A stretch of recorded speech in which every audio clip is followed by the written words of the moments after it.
All right, regardless of what studies are out regarding natural immunity or the lack of long-term safety data on the COVID shots, the Biden administration continues to assert that the vaccinations are the answer. Whatever the question is, vaccinations are the answer.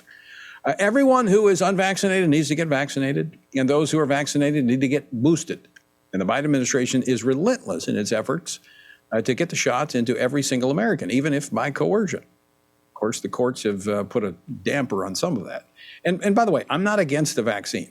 I think you need to evaluate whether or not it's good for you, good for your family, and then you make that decision with your healthcare provider. But I don't think Uncle Sam should be making that decision for you. Well, since the FDA granted emergency use authorization last month to Pfizer's COVID vaccine for children ages 5 to 11, there's been a growing concern that mandates for tots would soon be coming, shots for tots. Among those who have taken a stand against such mandates is the American College of Pediatricians.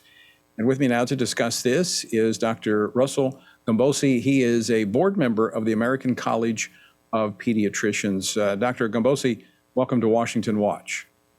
Well, thank you. It's good to be here.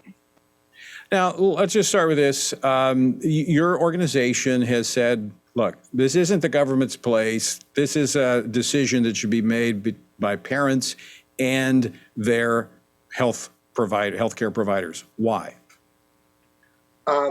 Well, there are several reasons.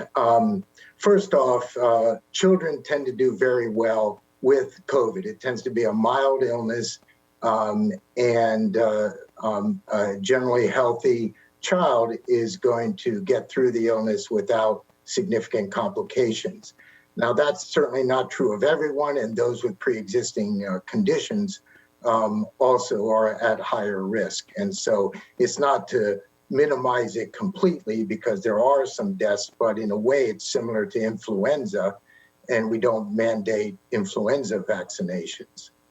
And isn't that a part of kind of the I know we're not hearing much about this anymore, but herd immunity, I know because of the variants and they're changing. But the studies that I have read, doctors, suggest that natural immunity seems to be more elastic in terms of taking on the various variants of COVID. And that would be expected. The mRNA vaccines target one specific spike protein, whereas natural immunity, you are getting T-cell immunity, B-cell immunity, and mucosal immunity. And the mucosa is part of your nose and respiratory passage, which is how the virus enters your system in the first case. And the vaccine really doesn't do anything for that type of immunity. And so being vaccinated doesn't really serve the purpose of doing a lot to prevent transmission to others, which is one of the big arguments for getting the whole public vaccinated. And if we really sit back and look at cases of natural immunity, they do seem to be more durable. It's not that you can't get reinfected, but the reinfections are significantly milder, and rarely does anyone need to be hospitalized in the pediatric population a second time. And as you said, they're more versatile. So if you were looking at this from a holistic standpoint, children, if they don't have underlying health issues, and obviously if they have underlying health issues, then it might be a good idea for them to take what risk is there with the vaccine to get vaccinated. But for the vast majority, it makes more sense for them not to. If the symptoms are mild or they're asymptomatic, they become a greater wall of protection around others, do they not? With natural immunity, I think that is true. And the studies aren't completely positive in that regard, but most of them do point that direction. And it is puzzling how natural immunity is not recognized in our country as a valid exception to vaccination, whereas around the world and other places it is. And some health systems are willing to buck the trend and have accepted natural immunity for their employees as being valid for up to a year. And thus they would not need to be vaccinated. And let's not forget, in children, There is studies showing a cardiomyopathy that can result after vaccination in teenagers and young adults, primarily boys and young men. But that kind of pro-inflammatory or autoimmune result is cause of valid concern.